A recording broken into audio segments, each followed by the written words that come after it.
Nice to have your company this morning. Females will determine the outcome of the federal election. That's the prediction of some of our top female leaders as they unite to close the gender divide in Australia. The impressive group is called Women for Progress, spearheaded by philanthropist and Minderoo Foundation co-chair Nicola Forrest, who joins me now alongside businesswoman Sam Mostyn. Nice to see you both this morning.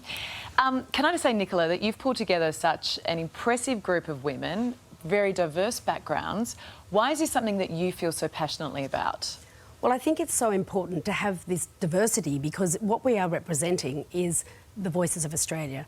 The thing that I'm most proud of with the women that have come together is that we are from all sides of politics, very diverse backgrounds, yet we have one message, and it is about the future of this country and the opportunity to invest and make sure that we give opportunities where they are needed. Okay, and so Sam, where are we talking about where those opportunities needed? What's wrong with how things are right now? Well, there's lots of areas we could start in, Ali, but the one thing we know would monumentally shift the dial for families and deal with the cost of living pressure right across Australia would be massive reform of our early childhood education and care system. There'll be people watching today. You may have experienced it too as a mother of young children. Karl's a father of young children. Our care system is actually making families poor. It costs a lot, it's complicated, it's hard to access, and it's keeping women out of work. There are 100,000 women around the country today who would like to get more hours and get on with their careers who just can't get back into work because of the chronic crisis with childcare. It's amongst a range of things that really matter to us and for the future, and we learnt in COVID that big decisions can be made, big investments in our future can be made if there's the political will that represents what our communities are feeling and families are feeling the stress. Right now, this is the biggest cost of living issue I can imagine. And I think too, I think that the pandemic has highlighted that, and everyone was impacted by it, but particularly women. They suffered the most job losses, and of course they took on the majority of responsibility when it came to homeschooling during lockdowns. You know, what are women telling you, and do they feel like they're being listened to by our politicians? I think that's the problem. The fact that we're sitting here today, you know, you would have thought that we would have moved on from these issues for women.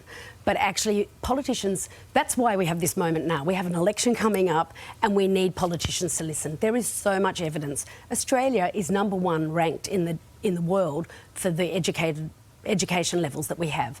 And yet we rank 70th in participation.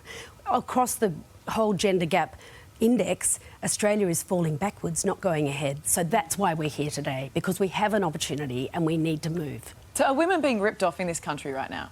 I think they're being neglected and not listened to as a force for our economy. These are not women's issues. I get really annoyed when I hear whether it's political leaders or those that think this is all about more rights for us and for women, for corporate women. This is a story about the greatest asset we have, the most effective and available asset to help the future of our economy and our workforce. We've got labour shortages, we've got cost of living pressures. Women inside families watching today know what that means. It means they're paying more for childcare than they are for their fresh fruit and vegetable. When childcare was made free for 3 months during the pandemic, a bit like the big reform on JobKeeper, that free childcare was the first moment I think women and parents, lots of men as well, felt that they were being listened to, and the ease that came with that to release women and men back to doing the work we needed. They got us through COVID. They were our frontline care workers, and suddenly they had the opportunity for their own children to be accessing quality childcare. I think we are being neglected. I think these issues are being shunted into the too hard women's issues and are not central to the economic and leadership debates that we're entering into now with the federal election. And this will matter for the future prosperity of the country for all of us. But haven't we heard then, sort of post-pandemic, we hear, like with the job figures and all, that most jobs that have come back, they've been jobs for women. I mean, that's a positive, right? Well, there have been lots of jobs for women, but they have been part-time, insecure, underpaid, undervalued. So men have got the lion's share of full-time, really great, solid work coming back after the pandemic. Women, I heard the other day that we pay less tax apparently at the moment. The reason why women are paying less tax across Australia, particularly young women, is they don't have good jobs where they can actually get to pay tax. I kind of think of this as very simple. The more we invest long term in the things that get women back into work with good careers, with a great future, they become taxpayers. So these are investments in our future by good governments that say we get that the investment will always pay back if we actually look after our young, our women, our available talent. But that's not what we're doing now. We're thinking of it as cost and a benefit to the elite. This is one of the biggest issues, I think, for women and families. I think that's part of the problem. There isn't long-term leadership, and that's what we're calling for. A long-term investment and budget. Treasurers say, well, we can't carry those forward. Well, we have to do things differently because we're not improving fast enough. We'll make the noise because you've got an election coming up and they'll have to listen. I appreciate you both coming in and talking to us this morning. Thank you so much, Ali.